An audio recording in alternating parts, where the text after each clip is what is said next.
Příběh chlapce.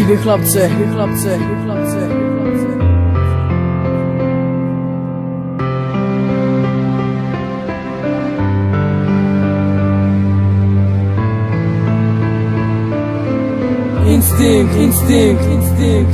Chytil se špatné v bandě byli samé kurvy. Pořád mu lhali, že ho radí měli, oni ho jen zkazit chtěli. Pořád roky mu došel spalit, potom nevěděl komu věřit. Udělali to, co chtěli, život mu zkazit a drogama mu život nakazit. Chtěli nějak porazit, chtěl tatový zbraň vzít a všechny ty kurvy zabít.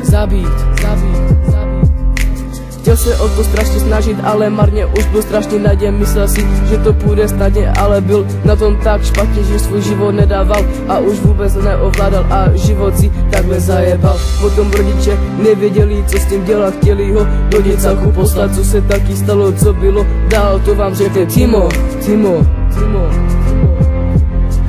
Chtěl mít všechno dobré pro sebe, ale nečekal, že si život takhle dojebe. Před každým furt držel hubu a drogama chtěl zažehnat každodenní nudu.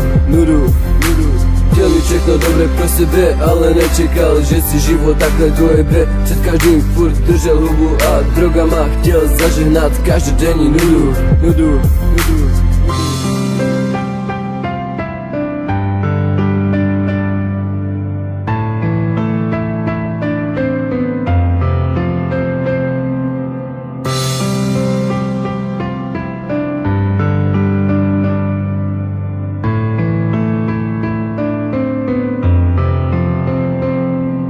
Začal vyručem, které sotva ten den poznal. Myslel, že to bude dobrá parta, i když je moc dobře neznal. Namočený v problémech, řeší každou chvíli za školaství jeho hobby. Kdo by poznal jeho doby?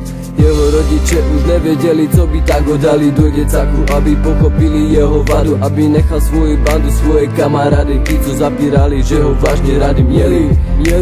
Když už skončil v děcáku, tak se mu jen smáli. Sotva skončil den a on našel nové kamarády, stejné jako předtím, ale trochu horší a na drogách mnohem závislejší.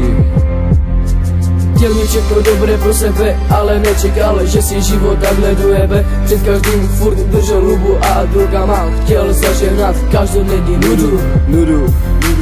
Chtěl mít všechno dobré pro sebe, ale nečekal, že si život takhle dojebe. Před každým furt držel hubu a drogama chtěl zažehnat každodenní nudu.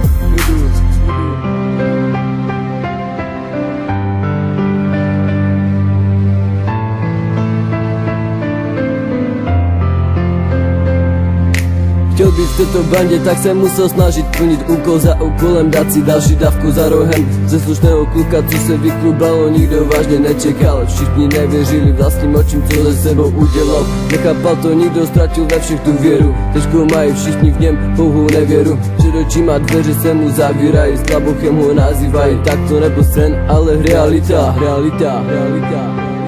Ztratil rodinu, Lásku, i svoje já. co všechno mu bylo dáno. Už nemá.